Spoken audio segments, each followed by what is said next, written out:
Well, y'all, it's that time. Missed y'all last Sunday. Where was y'all at?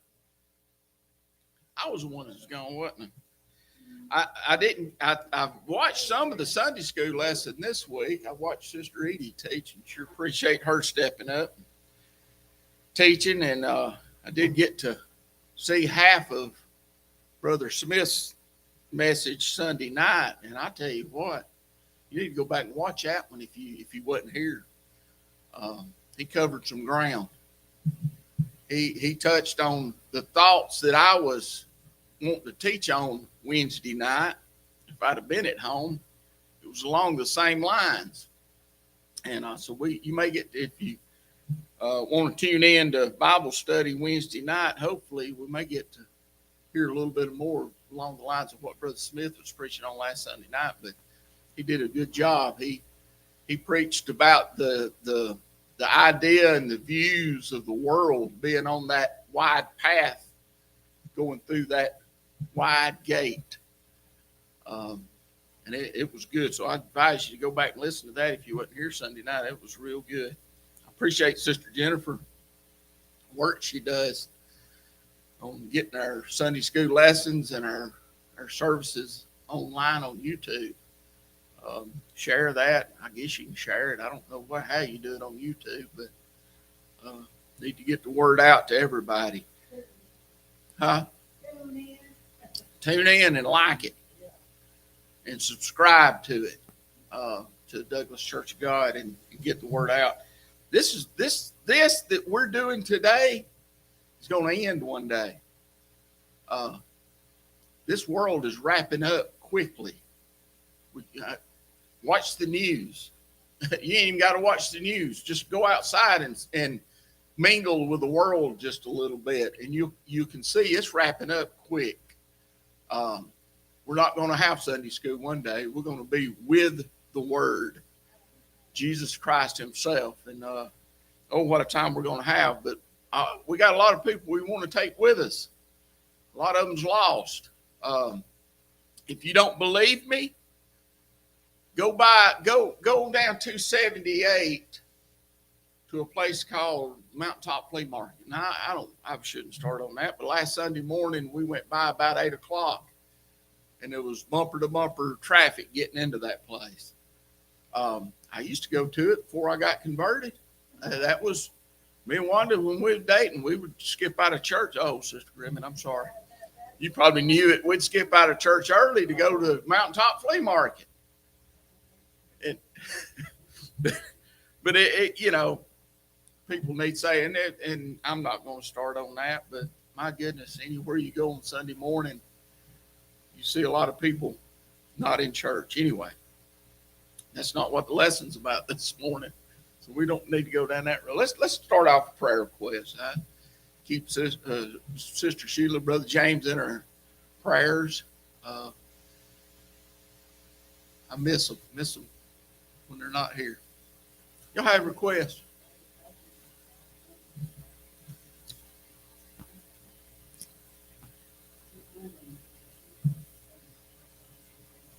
Oh yeah.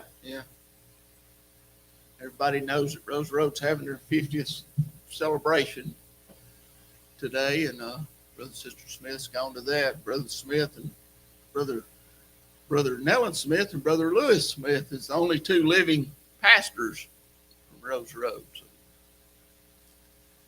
looking forward to hear what Brother Moat has for us today and tonight too. So looking forward to it. Hey, any more requests this morning before we get to the lesson?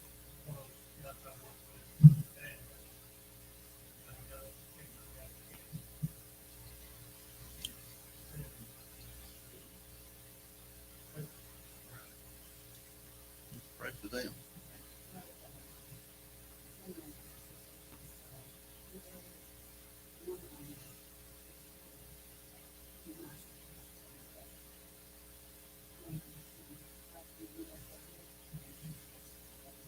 Uh, just remember that.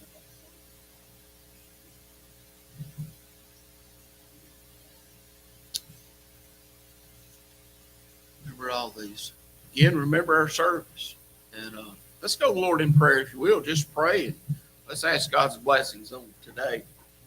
Holy Father, we do love you. We thank you for the day that you've given to us, Lord, for another time, another opportunity, another blessing, Lord, to come into your house today and to worship with brothers and sisters and just to love you, Lord. That's our object today, is to love you, to serve you, to worship you, Lord. You are worthy of that. The needs that we brought up to you today, Lord. I know it pleases you to do good for your people.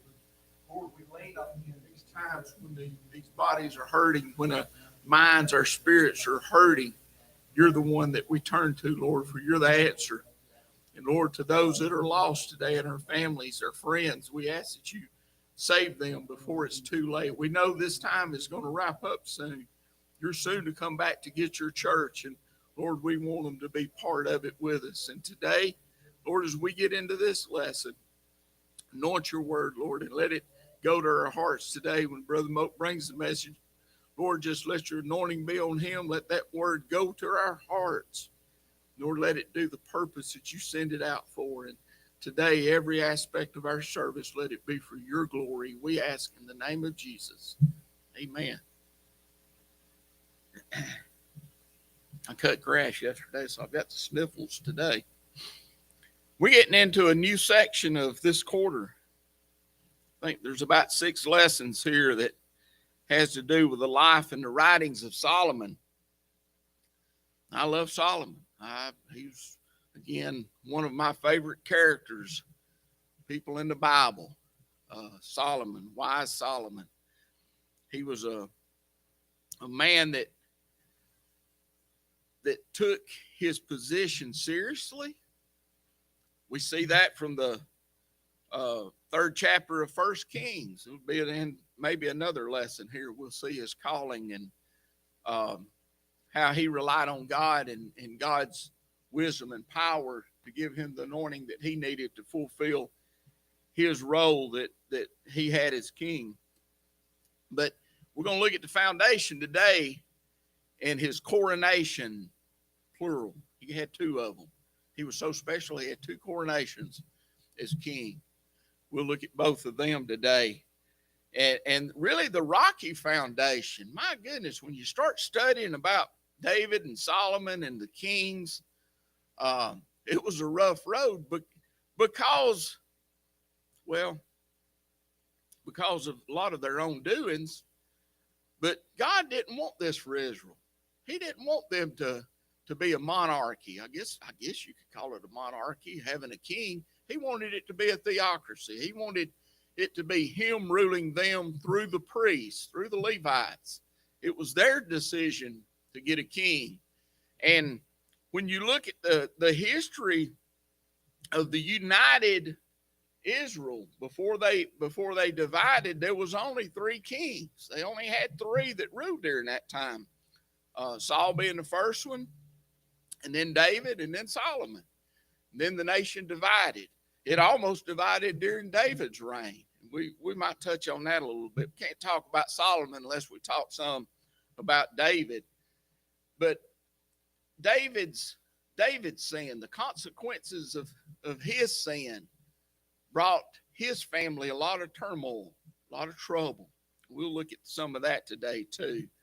But we're going to focus on this section, these 6 lessons on Solomon. The lesson tells of the events surrounding King Solomon's ascension to the throne of the United Kingdom of Israel. Little background. The lesson starts off talking about 1 Chronicles chapter 3. You see the wives of King David. wives, plural. Several is identified here, and that was part of the Old Testament. So it was allowed by God, or permitted by God, I guess we could say. But I don't think that was God's goal for them. The wives that Solomon had and David had, a lot of it was from their own lusts, their own desires, and God permitted that. I don't think it was his perfect will, but his permissive will. But 19 of his sons are identified by name there in that. And when we think about his sons, we think about Absalom, maybe, I guess, and Solomon's the two we think about. But we're going to look at Adonijah today too, and he's going to be one. But in all that, we see that just that mess that's made, that men make, and women, humankind make, when we get out of the perfect will of God.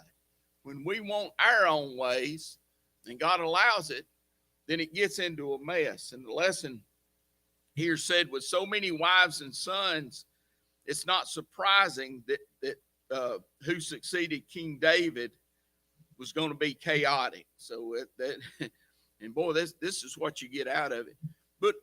But our lesson's concentrating on Christian leadership. So by looking at David and Solomon and that transition, we want to look at it today as our leadership in the church, our Christian leadership. We can learn from this. We can learn from these men and women and the mistakes that they made for us not to do it. And we can learn from the good things that they did, that we need to do that. So their central truth said Christian leaders must value and pursue the succession of godly leadership. We want godly people in the position of leadership. So we've got to follow that. Bear with me just a minute. Let me get finished with this candy here. You don't need to teach and have stuff in your mouth. Like I said, I got mowing grass yesterday. I think I've kind of got my sinuses going pretty good. But let's look at 1 Kings chapter 1. We can't cover all the verses because, my goodness, we could just read the verses and that would take nearly the whole lesson, but we're going to scan through some of it. Kings is the history of the kings of Israel. It actually, 1st and 2nd Kings actually was one book along with 1st and 2nd Samuel. It covers, if you want to know about the kings of Israel and of Judah after they divided, start with 1st Samuel and go through all the way through 2nd Kings. And that'll give you the history of them. Some of our lesson picks up in Chronicles. Chronicles wasn't written to about 500 years later. It was after that 70 year of captivity in Babylon. After Israel had come back and was allowed to come back and rebuild Jerusalem, they had lost their history. These new generations that had come up knew very little about their history, so they needed some written history. So Chronicles was written for that. So it kind of follows along the line of Samuel, 1st, 2nd Samuel, 1st, 2nd Kings here. So it gives the history. So we'll touch on some in 1st Chronicles. Chronicles may pick up and give you a little detail that 1st Kings might not. So you need to read that 1st and 2nd Chronicles in with it also. It's all good. I love the history of Israel. I love to see what they did right, and also the things that they did wrong. Paul made mention in the New Testament that what happened to Israel was given to us for our admonition, for our warnings, for us to learn from. So this is part of being a Christian and living a Christian life, is learning from the mistakes that Israel made in the Old Testament. Well, it was a different time. Well, it was, and God did once weaken their mistakes. So when we look at David, and the lesson doesn't even cover David's last words, but when we talk about David's last words here in Kings, it looks pretty rough. Well, in Chronicles especially, here what we'll get to, it looks pretty rough what he speaks of. Well, actually, it's chapter 2, his last words here at 1st King. but don't judge him by New Testament standards. We got to understand the time that he lived in and what they were going through. We'll touch on that. But let's get in this lesson. David here is on his, I don't know if he's on his deathbed yet, but he's getting there. His days are finally going down. He's stricken here in years, it says. Now, King David was old and stricken in years, and they covered him with clothes, but he got no heat. Sound like he's got chills to me. You ever had chills and you couldn't get warm? Right. He was old. The apple of God's eyes, the man after God's own heart, was going down this way. He's human. His old body's decaying. The outward man's perishing. Even with godly people in the Bible, the patriarchs, they died the same way we're going to. It was rough for them. So this shows the humanity side of David. Oftentimes we look at David and we love to use him example. Me and Charles was talking about David this weekend, talking about his failures and the penitent psalms where he comes back to God and he had that relationship. But a lot of times when we look at kings and King David especially, think about that mighty man sitting on the throne. I've shared with y'all growing up as a kid, man, I loved King Arthur. I loved the Knights of the Round Table. That was some of my heroes, King Arthur. I always pictured him as, them mighty men. But here, this picture of David is he's breaking down. He's dying. And so they go through this routine. They said, well, we'll call in this young virgin nurse, and she can help him and warm him up and give him, just that closeness there that he needs. And well, that didn't work. And this, we're going to have to come back to this in a minute, because this is going to be Adonijah's downfall. I hate not to just read all this, y'all, but it's so much here. We're just going to have to scan through it. Look at verse 5. This is where Adonijah. Now, if you go back and read that we was talking about, David's sons, you'll see that Adonijah was the fourth one, I believe. Amnon was the first, and remember, he was the one that raped his stepsister, and Absalom ended up killing him. Have I got that right? Am I right on that, y'all? It was Amnon. So he's out of the picture. And then, of course, Absalom gets killed too, so he's out of the picture. He was number 3. There was one in between them. Caleb, I think, was his name, depending on how you want to pronounce it. Chileab, you can call him Chileab. Daniel, the Bible refers to him as Daniel, was his name. Also, couldn't find nothing on him. Unger's Bible Dictionary didn't have nothing on him. Don't know what happened to him. He may have just kind of faded away. Not everybody aspires to be in government. I don't want no part of it. I would hate to be a king. I wouldn't want to be president or governor or anything, but some people love it. Adonijah did. He was power hungry. He wanted that position. Remember Saul, when he was first called, I don't think he really wanted it. But he was the man. David was the man. He was the one that God picked out. Adonijah wasn't. Do what? Saul let it go to his head. He went from a shy person to one that was power hungry. And that happens. There's the evils of having a leadership position that anybody could fall for. That's why the central truth is so important, that we should seek out godly people to fill those positions in the church. So we got to relate it back to the church also. But that Caleb, or however you pronounce it, we don't know where he's at. So the fourth person is Adonijah. Well, you just assume him being the fourth one, he ought to have the position. He ought to be stepped right in there to David's position as king. But he wasn't the one that God wanted. Solomon was. Now, you can go back and study on that. Who all knew that Solomon was going to be the next one in position? I don't know how many of them really had that understanding. It might have just been between David and Bathsheba. When they named him, of course, his name was, I think when they called Nathan, they named him Jedediah. Was a rendering of his name, but it was the one loved of God, I think. So even his name kind of gave you that idea that Solomon was going to be the one. And I think David and Bathsheba knew that. If you go back now and look, matter of fact, let's go to 2 Samuel. Just flip over to the previous book there. 2 Samuel chapter 12.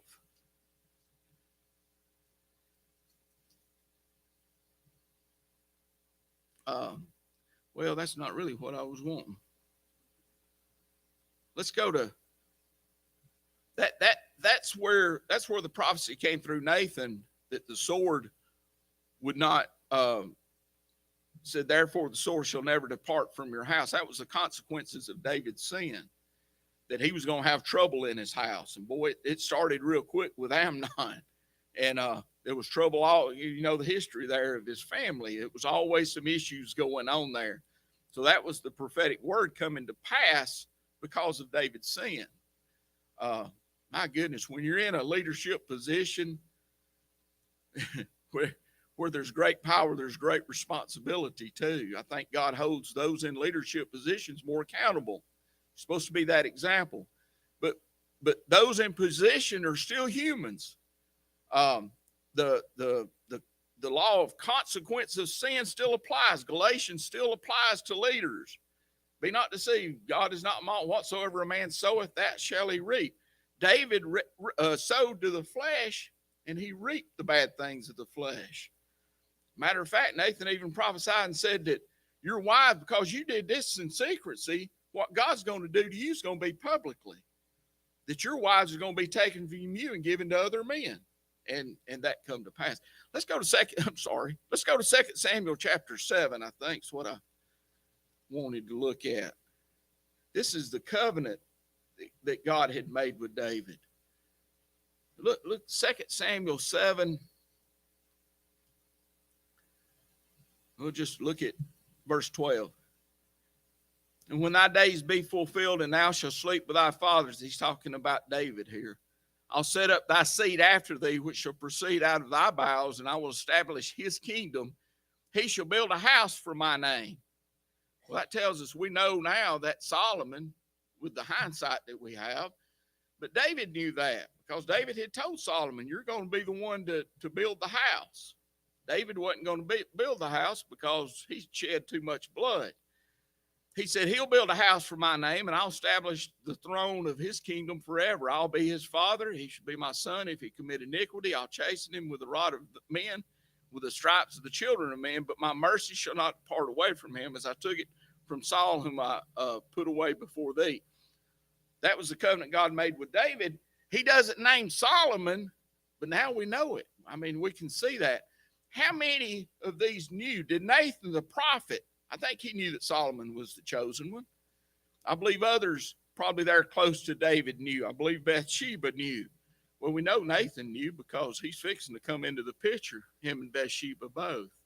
So there's a lot of things that we could look at that we could kind of come to the conclusion that Solomon was the one, but Adonijah takes it upon himself.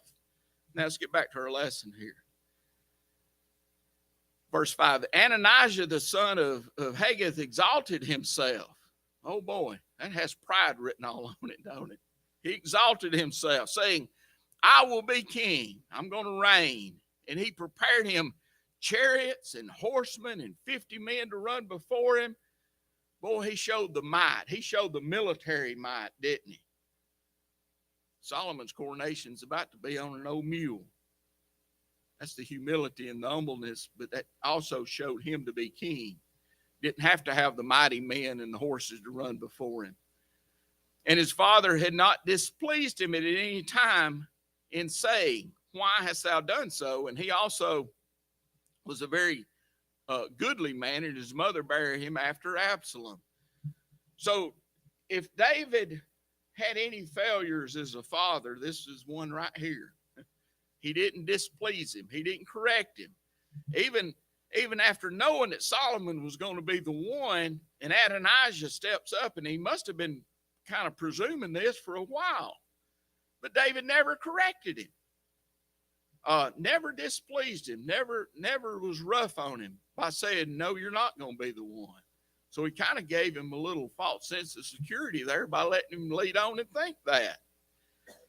And he was a goodly man, so he was fair to look on. He was pleasing to the eyes. So he kind of fit the bill as far as man would look at him, being the fourth son. He was the next one in line. He was a good-looking fella, so why not make him king? And there was a bunch followed him. He conferred, verse 7. He conferred with Joab, the son of Zeruiah. And Joab, remember, boy, there's a whole study on Joab. Joab was a character. Now, he was the general of the army. He was the captain of the host under David. He was the man, military man, military might, kill anybody at a drop of a hat. He was the one that killed Absalom. He was the one that threw the darts into Absalom when Absalom was hung in that oak tree by his hair, and Absalom's mule took off. And we'll talk more about Joab because it's going to kind of end up with him. Abiathar the priest. We're going to talk about him in a minute. And they, following Adonijah, helped him. So they conspired also. They colluded with Adonijah to get him in the position of king. What do you think they did that for? For their own lust. Man, I put in the one that I want, and he'll give me what I want. So they colluded, and it was against God's will. Zadok, see, he didn't win everybody. He didn't get everybody. Those that was committed to God and to David stayed with Solomon, stayed on David's side. But Zadok the priest and Benaiah the son of Jehoiada and Nathan the prophet and Shimei, that's not the one we're going to talk about in a minute. This is a different Shimei.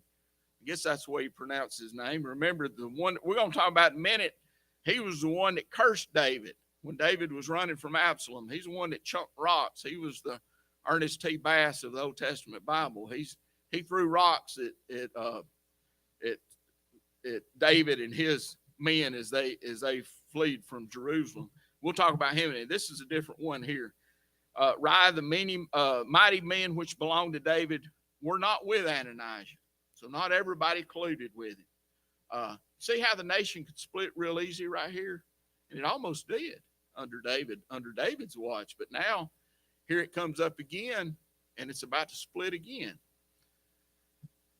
We say that it was because of men's failure, because of their sins, and that had a lot to do with it.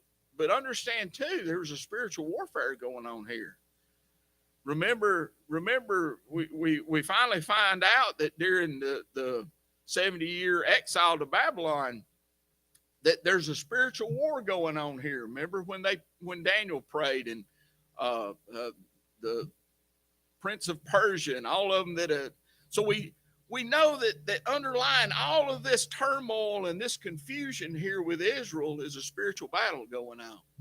The devil knows it. The devil wants to hinder everything that he can when a godly person is put into a position. He'll even try to put people into position that don't belong there. God allows it. Daniel, remember, said that God puts up the kings that he wants and he takes them down. He puts the people in position. So God allows this to happen, but the devil will have a hand in it. And here he is with Adonijah, because Adonijah had that pride and exalted himself. And he said, I'm going to be king. And he goes on through the process here of I don't know if he's sacrificing, but he's killing animals, showing that being part of his coronation to become king. And now we see the plan that Nathan and Bathsheba comes together. Verse 11, wherefore Nathan spake unto Bathsheba, the mother of Solomon, saying, hast thou not heard that Adonijah the son of Haggith doth reign, and David our Lord knoweth it not? So David's on his bed, he's sick, he's in there, got the chills, and he doesn't know all of this is going on. So Nathan says, now therefore come, let me, I pray thee, give thee counsel that thou mayest save thine own life and the life of thy son Solomon. He tells Bathsheba, and this is why I said Nathan knew that it's supposed to be Solomon. He tells Bathsheba, go in there and begin to tell David about what Adonijah is doing and remind him that it's supposed to be Solomon. And then I'm going to come in and I'm going to back you up. It was important because remember, under the law, everything had to be by the two witnesses. So they're both going to tell David, Adonijah is doing this. There's the two witnesses. So the word's confirmed and he'll believe that Adonijah is doing this. So they do that. This is why I said we're not going to read every verse because there's so much to it here that it would take the whole lesson, just a whole time just to read through the verses. So they go before David and tell him, and I got to pick up somewhere. Nathan comes in and Nathan said, verse 24, my Lord, O king, hast thou said, Adonijah shall reign after me, and he shall sit upon my throne? So he knew he didn't. He said that Solomon was going to do it. Solomon's the one that's going to build the house. Solomon's the one that's going to reign. For he's gone down this day and has slain oxen. He's done the sacrifices. He's done everything. He's colluded with Abiathar, with Joab, and their people are saying, God save King Adonijah. But me, verse 26, but me, even me, thy servant, and Zadok the priest, and Benaiah the son of Jehoiada, and thy servant Solomon, had he not called. He didn't want them part of it. He knew. He knew that these were the godly people, the right ones, the ones that had a heart toward God. He didn't want them on his side. I remember before I got converted, I loved my dad. But there was times I didn't want dad around me because I was doing things that I knew dad wouldn't approve of. You did too, Charles. But then after we got converted, we wanted dad around all the time because he had the wisdom and he had the direction and the guidance. So Adonijah don't want the godly people around him because they're going to tell him the truth. No, it's Solomon. Solomon's the one that God's called. So he wants this to be by himself. So Nathan asked David, said, is this thing done by my Lord the king, and thou hast not showed it unto thy servant? And who should sit on the throne of my Lord the king after him? So David sends them out, and he calls Bathsheba. David answered and said, call back in Bathsheba. She came into the king's presence, stood before him, and he tells her. And I think what him and Bathsheba is doing here is they're recommitting a vow that they had made to each other before, that he had told her, said, your son Solomon, my son Solomon, is going to be king. So I believe they're just recommitting that vow here. And he makes a bold statement. The king swore and said, as the Lord liveth. And that was a common saying for an oath, as the Lord liveth. Date says that's used 40 times in the Old Testament, as the Lord liveth. So he's putting it on the line here. His God is the one that lives. He said, that hath redeemed my soul out of all the distress, even as I swear unto thee by the Lord God of Israel, saying, assuredly Solomon thy son shall reign after me, and he shall sit upon my throne in my stead. Even so will I certainly do this day. So they're just recommitting that vow that they had made to put Solomon up. And then King David, he calls in Zadok, the high priest, or the priest here. David called Zadok the priest, Nathan the prophet, and these that was on his side, and they came before him. And he rehearses the same thing to them. He said, Solomon's the one. He said, set him on my mule. Where's that at? He told Zadok, verse 33, the king also said unto them, take with you the servants of your Lord, and call Solomon my son to ride upon mine own mule, and bring him down to Gihon. His own mule. One of the commentaries said his donkey. It wasn't a donkey. That was a mule. That it must have been a pretty high-standing thing to have a mule. Absalom, we know, had a mule. It was a kingly horse then, but it showed power and strength. When the Bible says here mule, that's what it meant, was a mule. That's what it was. Where do you get a mule from a donkey and a horse, don't you, Brother Laughlin? So it wasn't a donkey, it was a mule. It was even said that anybody that got on the king's mule was under a death penalty immediately. Nobody rode the king's mule except the king himself. So with Solomon being put on the king's mule, it was showed to the public that this was the next king. You can run your chariots and your mighty men, your 50 mighty men, but that don't make you king. When you're appointed by God, and it may be lowly, it may be like Jesus on the donkey, it may be a lowly calling, but when God appoints you, God puts you in that position, and you're called of God. So here Solomon is. He's going to be shown here. He said, then you shall come up after him, that he may come and sit upon my throne.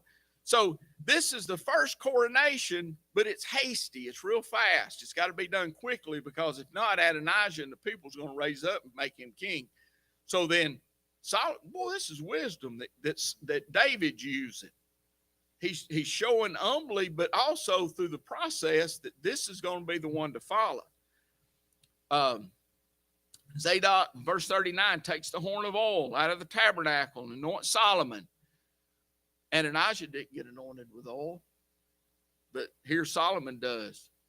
And just like David, just like Saul, this was the process of making him king. They blew the trumpet, and all the people said, God save King Solomon. So Adonijah finds out about it. Scares him to death. Oh no, I've overstepped my boundary and I've been caught. I'm fearful. I'm going to lose my life. So he makes the wise decision and eats crow. Is that what they call it? Crawfishes. Tucks his tail and goes back in and says, look, I've got out of the way. Let's look and see what happened here. Verse 42, while he yet spake, behold, Jonathan, the son of Abiathar the priest, came, and Adonijah said unto him, come in, for thou art a valiant man, and bring good tidings. Tells him, said, Solomon's been put on the throne there. And so he goes, let's jump down to verse 51. And it was told Solomon, saying, behold, Adonijah feareth King Solomon, for lo, he's caught hold on the horns of the altar. He went into the tabernacle and grabbed a hold of the horns of the altar. I don't really understand. I mean, I kind of know what he was doing. Remember, the altar was the sacred place. That's where the animal was going to die in place of Israel. So it was a holy place. It was a place of death and bloody. And them horns they would tie the feet of the animal to. But it was also a place that showed God's mercy and his forgiveness. So that's what I believe Adonijah saw and knew, that was a place of mercy, and that the king, surely Solomon, wouldn't kill him there and would have mercy upon him. So this is why I believe he did that. And we're going to see in a minute, I think it's Joab that does it too, but he doesn't get the same treatment. We'll talk about that in a minute. So Solomon said, behold, Adonijah feared King Solomon. He's gone and took hold. He said, let King Solomon swear unto me today, and this is Adonijah, that he will not slay his servant with a sword. And Solomon said, if he will show himself a worthy man, there shall not a hair of him fall to the earth. But if wickedness shall be found in him, he shall die. He put him on probation. Don't you know your true colors are eventually going to come out? And Solomon, this was the wisdom of God already working in Solomon. Solomon didn't even know it. He's not even asked for wisdom yet, but he's already using godly wisdom. He wanted to wait to see if truly that was the heart of Adonijah. Remember, this is his stepbrother too. So there's some love there. There's some compassion there in him too. Even though what Adonijah did was worthy of death, he colluded against the king. He got men of high standing to go with him. He was worthy of death, but yet Solomon put him on probation. Said if he's a just guy, no wickedness found in him, then he'll be all right. But if wickedness is found in him, he's going to die. So King Solomon sent. They brought him down from the altar, and he came and bowed himself to King Solomon. Solomon said unto him, you're just a snake in the grass. No, he said, go to your house. But he was, because we're going to see his true colors come through here just in a minute or so. Let me kind of look through now. Okay. Let's jump to 1 Chronicles 29.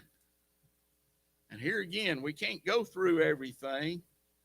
I thought, first of all, maybe this was where remember now, again, like I said, Chronicles is written some 500 years later after David dies. So maybe it just didn't cover everything, and maybe there was a gap between chapters 28 and 29. Because when you read David's instructions to Solomon, that doesn't sound like a man that's very sick and on his deathbed. He's got, but I think Chronicles just kind of jammed it together. And so I think this follows along the same time that we're reading there in 1 Kings chapter 1.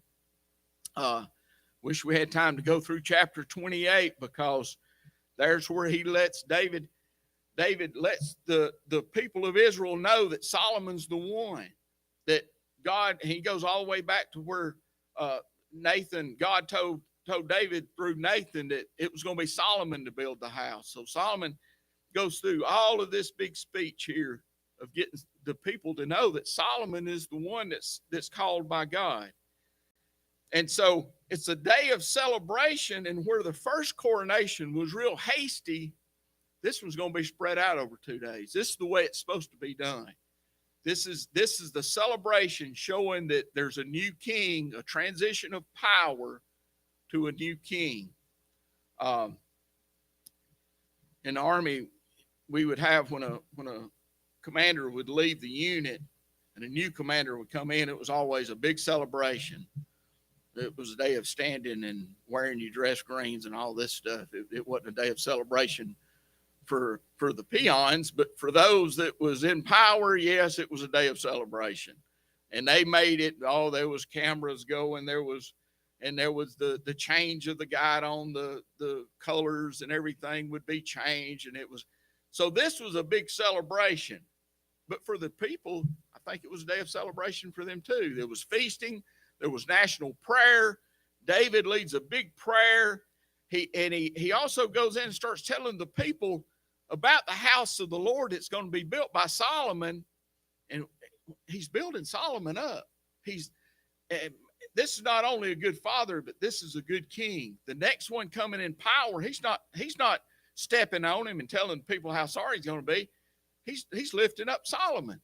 He's going to be the one to build the house. And look what we've already collected and put in. The lesson told about how much silver, and David talks about all the contributions and what he's doing. He's asking for more, for the people to give more, so that Solomon will be able to be successful in building the Lord's house. It said that King David's contribution of gold and silver for the temple's construction was immense. Look at verse 4 there. 3,000 talents of gold, 7,000 talents of refined silver. It said that was a talent was about 75 pounds. 75 pounds. And there it was, 1,000 talents. Wow, that's a lot of gold. More than I've ever seen. And you too. That's a lot of gold. But that's how God was blessing David, and he was passing it on, putting it into the building that Solomon would be able to do. And so he collects more. He has that great prayer, and he passes the reins. He passes the guide on. He passes the colors on to Solomon. And what a great transition of power. Right before David took control or total control as king of Israel, the country almost split. It was almost that what it would do later almost happened with David. And there it wasn't God's timing for that to happen. Now that's how Joab gets into the picture too, is that murder. We'll talk about that here just in a minute. But Solomon's made king. Verse 22, he did eat and drink before the Lord on that day with great gladness, and they made Solomon, the son of David, king the second time. So there we know this is the second coronation.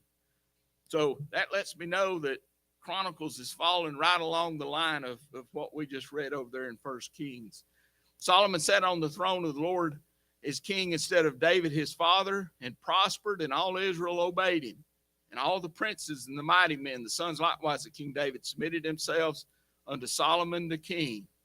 And the Lord magnified Solomon exceedingly in the sight of all Israel, and bestowed upon him such royal majesty as had not been on any king before him in Israel.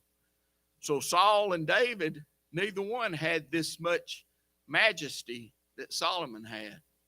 So the people knew he was the one. Now, let's go back now. Let's go back to 1 Kings chapter 2.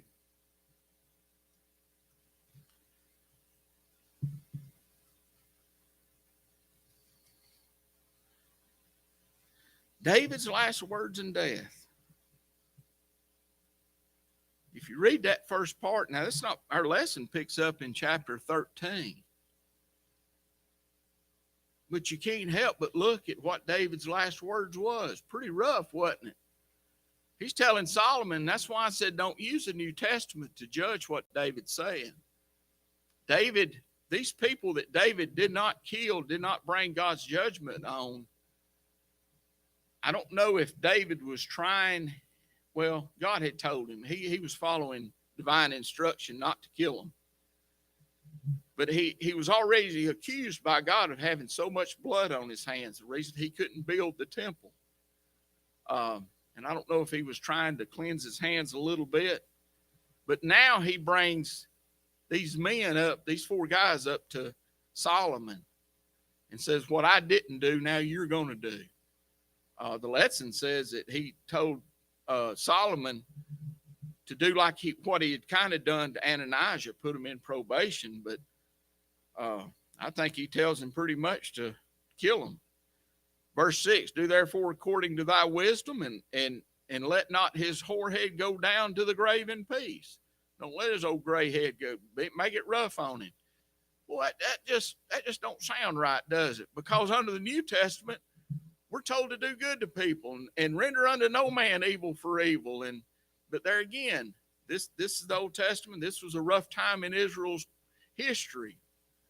And he names these guys out to Solomon and pretty much tells him, avenge me. I think that's what he's saying to Solomon. So David slept with his fathers and was buried in the city of David. And the days that David reigned over Israel was 40 years. 7 years reigned he in Hebron. That's when the nation almost split under him. And that's where we're going to see that it was Abner. He was the one I was trying to think of. Abner was the one that Joab killed, that brought judgment on him. We're going to run through these real quick. And 33 years reigned he in Jerusalem, and that's when the nation was solid and intact. Then it's going to divide again later after Solomon. Then sat Solomon upon the throne of David his father, and his kingdom was established greatly. Now we get through these. Here comes Ananias, and we're not going to read verse for verse, or this will take the rest of the time. You can go back and read it and fill in the gaps, and if I confuse anybody, y'all can straighten it out later with me, because I just took down some notes. Ananias is going to be the first. And the lesson kind of points to not being so hard on Solomon because of his youth. These men were gray-headed. These men were experienced. They knew how to get what they wanted. They had done colluded with Ananias. A couple of them did. So they had their way of getting what they wanted. Solomon was a young man. We'll see in chapter 3 in another lesson where he tells God, I'm a young man. I don't even know how to go in and out the door properly. He said, I need your wisdom and your guidance. So he was young, but he was following the commands of his dad. And David did tell him there, use your own wisdom in the matters. And so he's going to be kind of rough on him here. Ananias is the first. Now remember, he told Ananias, if you'll be a good man, and there's no wickedness found in you, you can live here in peace. But what does Ananias, first thing he comes up, hey, that virgin nurse that David had back in chapter 1, I want her to be my wife. And he goes through Bathsheba, Solomon's mom, to try to get what he wants. Oh, of all people, don't do that. Because this set a bad taste in Solomon's mouth when he found out. You went through my mom to get what you want. Made me think of old Samson over there. Didn't he have some old guys, them 30 guys, was it, that were 50 that he made a riddle with, and they finally went through his wife to get the answer, and he said, you wouldn't have got the answer if you hadn't have plowed with my heifer. If you hadn't, well, that's what he said. If you hadn't have got it through my wife, you wouldn't have known that. So here's Adonijah doing the same thing, going through Solomon's mom to get what he wants. He's conniving. And so Solomon says, well, you wasn't a good man as we thought. And he even told his mom, said in verse 2, let's look here. Verse 22, I'm sorry. King Solomon answered and said unto his mother, and why dost thou ask Abishag the Shunammite for Adonijah? Ask for him the kingdom also. If you're going to do that, you might as well just give him the kingdom. That's what he wanted. So why not just ask for me to hand that over to him? For he is mine elder brother, even for him. And for, how about Abiathar the priest and Joab the son of Zeruiah, those that colluded with him, why don't you just give them what they want? Boy, there again, some wisdom. So he was angered, and I think he felt rejected by his mom. So he gives the answer here. He said, then King Solomon swear by the Lord, saying, God do so to me and more also, if Adonijah have not spoken this word against his own life. Now therefore, as the Lord liveth, which has established me and set me on the throne of David my father, and who hath made me a house, as he promised, Adonijah shall be put to death this day. And so King Solomon sent by the hand of Benaiah the son of Jehoiada. Benaiah is a hatchet man. Is that what we used to call them guys that would come into the office? Axe man or hatchet man that's going to cut jobs. You've seen this guy come up, or this lady with a briefcase. Oh no, there's the hatchet person. Somebody's going to lose their job.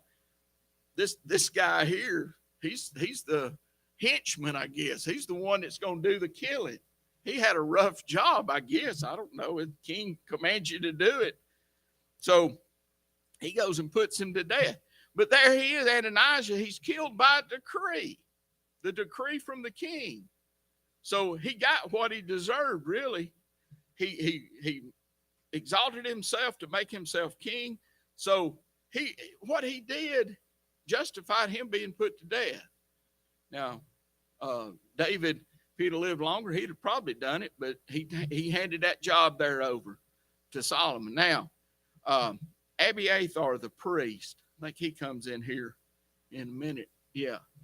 He's the high priest of Israel, and he's the one that's replaced by Zadok. Remember, Zadok stayed on Solomon's side. He stayed on David's side. He was the good priest.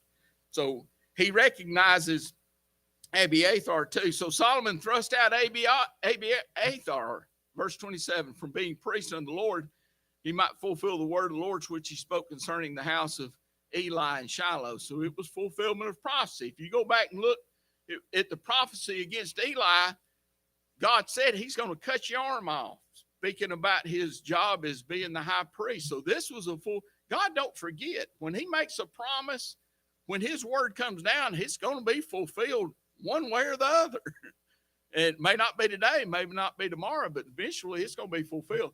So this was part of the prophecy against Eli. Remember his two evil sons. And God said, in time, you're going to be cut off. Your family won't be the high priest anymore. So here's a fulfillment of that happening.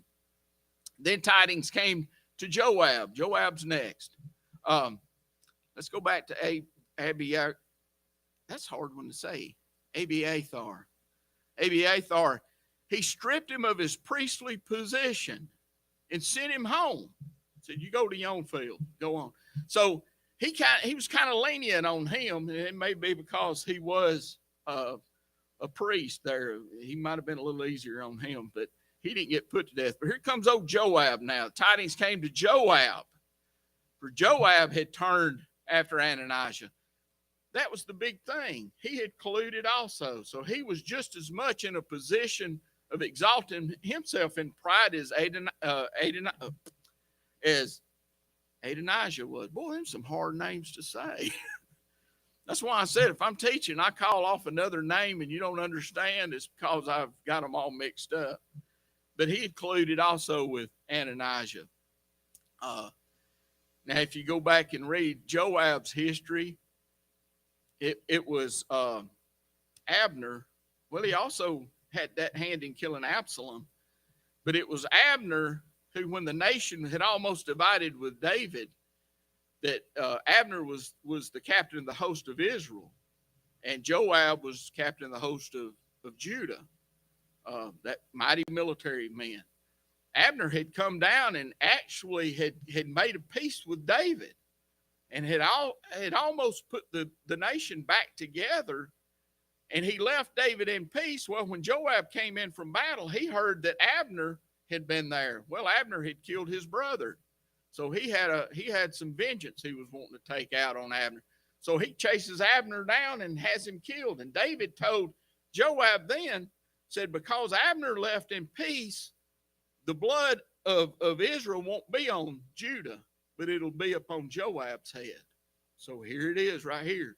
When God says it, God's going to fulfill it. So here's old Joab getting what he deserved too. And man, you just have to go back and read the history of Joab. He was a cruel man. He was straightforward, a mighty military man. I think maybe he might have been one of the three guys that went back to the well at Bethlehem and got the water for David when he was running. He said that he wished he had that cool drink. It names off a couple of them, but the third one could have been Joab. It was Joab that sent word back to David after David had committed the sin with Bathsheba and told David, you better get down here to the city that we're about to overtake and you lead it, because if I go in, it's going to be called after me. So he was a mighty man, but he did things his own way. There's a way that seemeth right unto man, but the end of that way is death. So here he finds it. He's killed also by decree. I guess he saw that it might have worked with Adonijah, so he goes to the tabernacle. He goes and ties himself down, and word comes back to Solomon that Joab's done the same thing. And he said, Benaiah came to the tabernacle of the Lord and said unto him, thus saith the king, come forth. He said, nay, but I'll die here. Solomon says, okay, you go back and kill him. He said, this guy brings the hatchet man, brings the word back to King Solomon. Adonijah's not leaving. He said, well, go there and kill him. Go there and kill him in the tabernacle and bury him. And so he did. So there was God's justice coming to Joab. Now Shimei, let's get down to, where's Shimei at? He's in there. And Shimei, where is he at? There he is. Verse 36, and the king sent and called to Shimei. Now this is the right one. This is the one that cursed David and threw the rocks at him and all. And David said he wouldn't kill him, and David didn't. David was honored his word. God had told David, don't lay a hand on him. David didn't. However, judgment's coming, and here it is. But look at the wisdom here. He called Shimei and said unto him, build thee a house in Jerusalem and dwell there, and go not forth thence from whither. For it shall be that on the day that you go out and pass over the brook Kidron, you'll know for certain that thou shalt surely die. Thy blood shall be upon thy head. House arrest.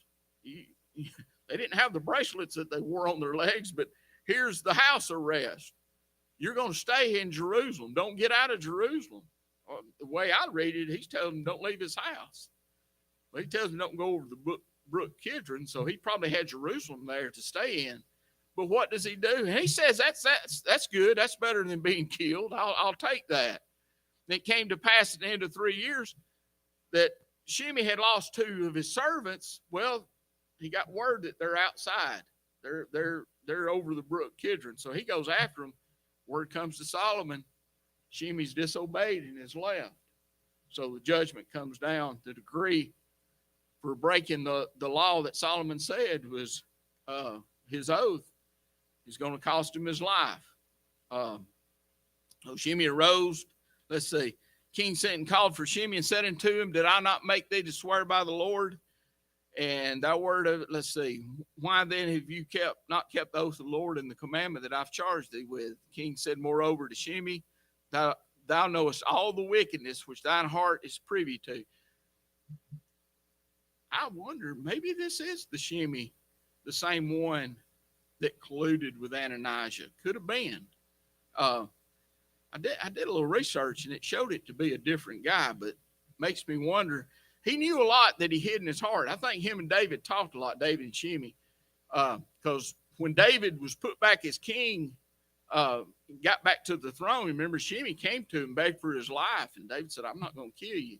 So there was probably a lot there that they talked about. But what Shimei did to the king, David was king. He might not have been on the throne, but David was king. So what he did to King David was worthy of death again. So here comes the judgment of God. King Solomon, let's see. King said moreover to Shimei, thou knowest all the wickedness which thine heart is privy to, that thou didst to David my father. Therefore, Lord shall return thy wickedness upon thine own head. King Solomon should be blessed, and the throne of David should be established for Lord forever. So the king commanded, there's the hatchet man again, Benani, the son of Jehoiada, which went out and fell upon him, that he died. This has been a terrible lesson. It's been nothing but death, turmoil, killing. But that last verse there, last part of verse 46, and the kingdom was established in the hand of Solomon. Man got out of God's perfect will, but God allowed it because he had a final plan, and it had to follow through. So don't judge them by New Testament standards, but it was all part of God's establishment, God's plan. Oh, I went over a little bit. A lot of verses in that lesson, so